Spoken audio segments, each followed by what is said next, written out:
What up, guys? I have yet another addition to my downstream box that I'm pretty excited about. So go ahead and show you guys what I'm talking about.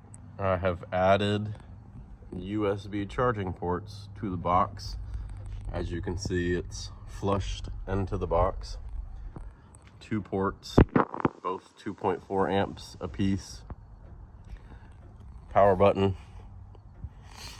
I went ahead and wired it so that it will work even when the box is off, even when the valve is off, so that guys can still charge cell phones, cameras, whatever.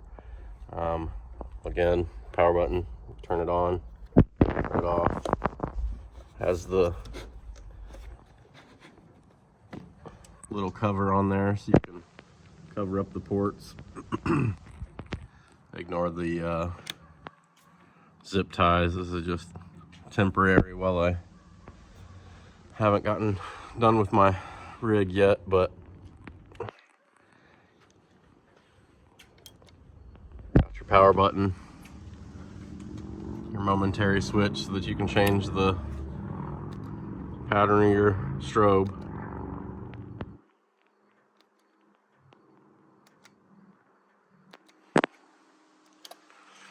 In this particular one, I do have the 20-volt battery with the hardwired port over here.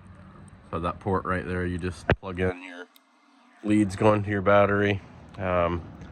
This is my personal box, but I can do customers with the 20-volt battery and the hardwired port. This USB option is going to be, I think it's going to be a $40 add-on for guys that are interested. But yeah, that's it. Came up with a name for my box. It's actually going to be the Downstream Poseidon. Still have to make stickers and all that good stuff, but that's coming soon. Let me know what you guys think. Shoot me a message if you want to order. All right, guys, peace.